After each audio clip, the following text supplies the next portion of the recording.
Bwana Yesu asifiwe wapendwa. Ni Alhamisi, siku ya maombi. Mungu wa mama mwanzilishi ametukirimia kuiona. Si kwa nguvu zetu, si kwa uwezo wetu, bali ni kwa neema na rehema zake. Basi tumeletwa ili ana lengo na kusudi na shabaha katika maishani mwetu. Tukaweze kumwabudu, tukaweze kumtukuza, ili akaweze kukaribia, akaweze kuwa pamoja nasi.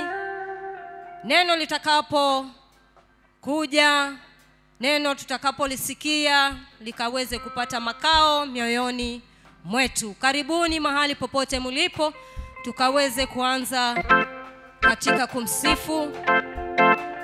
Imo nguvu ya ajabu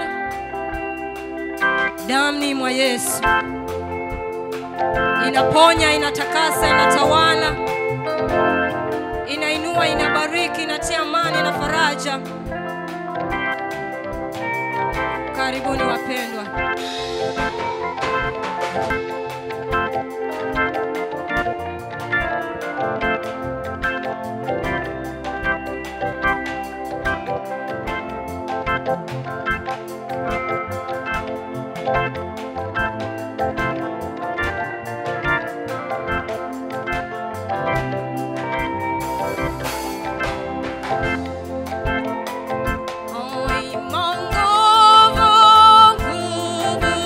Nguvu ya ajabu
Kukemewa kutakuja maana upbraiding will come because uendi sawa na huyo Mungu. you do not walk according to how you Njia want. zako, mawazo yako, fikira zako. Your ways, your thoughts, and your imaginations.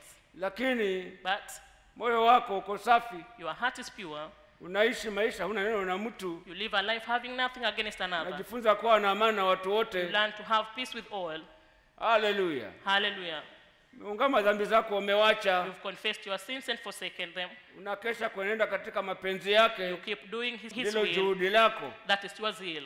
Na unamwamini yeye yuko. And you believe that he is. Alisema tukiomba tutapata. Said when we ask, we shall Dhamiri receive. yako hukumiki na jambo. And your conscience is clear.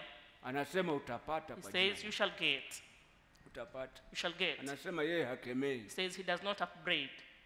Hakemei, He does not upbraid. anawapa wote. He gives to all liberally. Hallelujah. Hallelujah.